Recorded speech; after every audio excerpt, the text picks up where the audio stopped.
as it was happening, I was very aware of how much it would mentally affect the average person, if that makes sense. So although I'm completely fine with what they've tried to do to me, I've been sitting here thinking, if I was a normal dude, I'd be in serious trouble right now. Like, not just financially, not just your economics, but genuinely how you feel. When I was canceled, when they tried their very, very best to lie about me and then delete me from all social medias and continue to lie about me, when you have the entire world trying to say you're something you're not, or convince the populace that you're dangerous when you aren't, or convince the world that you're a bad person when you know you're not, and a lot of people obviously believe it, then you start getting death threats, your family start getting death threats, and there's safety concerns.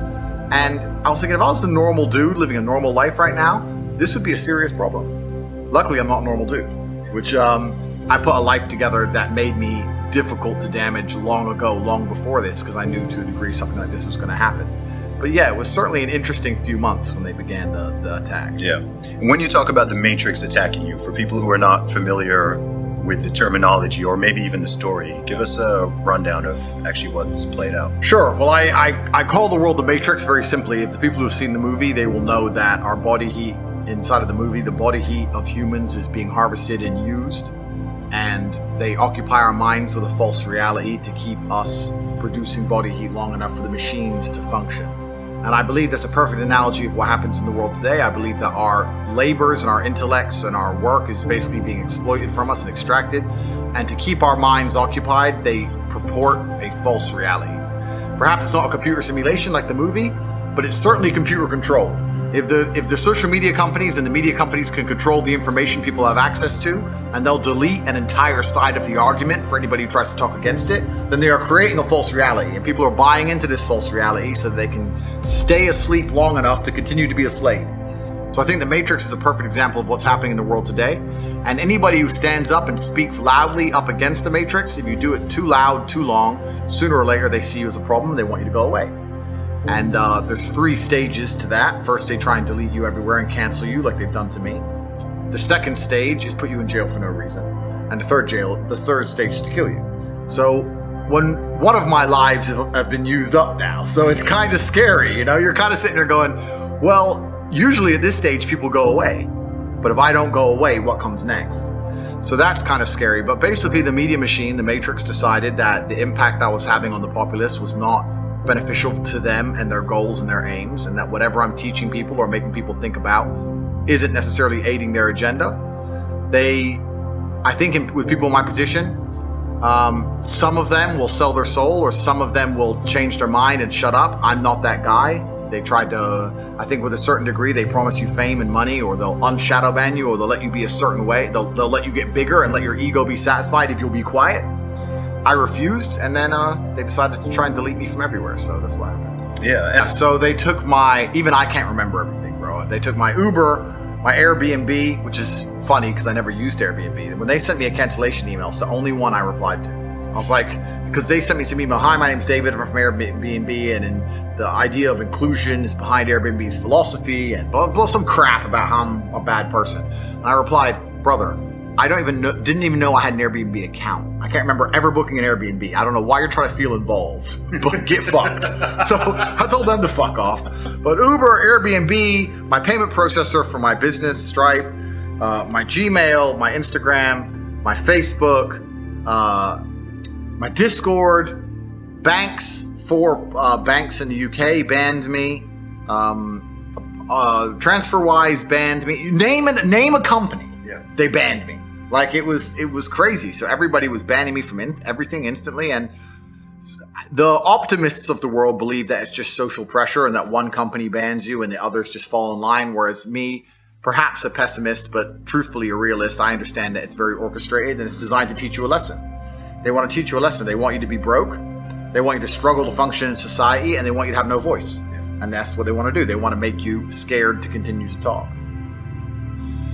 I think it's just basic human nature. I don't think the people who are running the world are much different than you and I. Perhaps they have different resource and different capability, but I think that human nature stays constant throughout.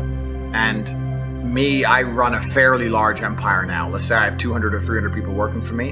If there was somebody inside of my organization which ignored my orders and inspired other people inside of my organization to be insubordinate, then I would fire them. So when you're running a country or the world, and there's somebody inside of the world that's inspiring others to be insubordinate, then you're going to want to fire them to some degree. And I understood that what they're trying to do to the populace, I truly believe is evil. I don't know whether they believe it's evil or they believe it's good. That's their decision. I don't know their moral backing, but I personally believe it's evil and I stand counter to it. So why would they want me to have a voice? Why would they want me to have influence? For the same reason I wouldn't want an employee in my company to have influence when he's countering my narrative.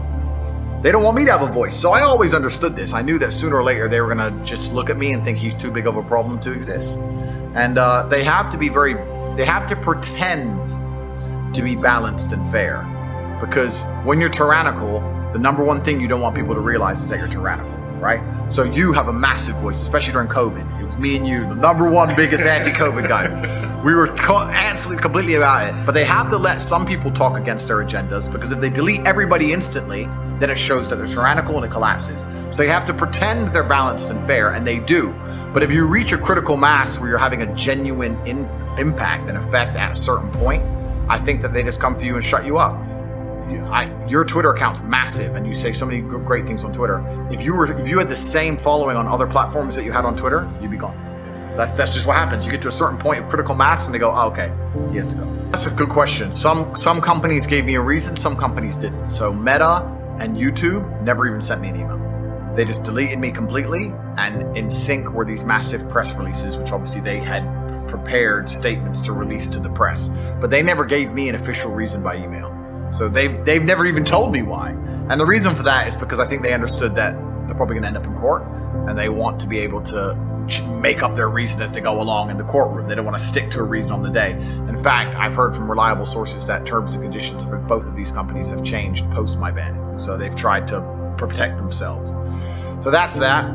A few other companies, the ones who deleted me, like Airbnb, etc., it was the typical generic community guideline standards don't meet our current expectations of that. It's all vague garbage. And when you click accept to these companies, you're accepting terms and conditions that are so ridiculously vague. They basically mean we can ban anyone at any time without reason because we decided to. So they don't have to give you a reason, you know? The reason that they told the media is that I'm somehow hateful and misogynistic and I'm dangerous to the world, which I think anybody with a brain knows is absolutely not true. I have opinions, yes, but those opinions aren't going to be out here detrimenting society, not the way that most of the genuine evil that the mainstream media purports out to the children is actually damaging society. The reason they deleted me is because I was massively influential and they didn't like the direction in which I was pushing the youth of the world, which was to think for themselves. So they thought I had to go. That's the real reason they did it, and they never even told me why.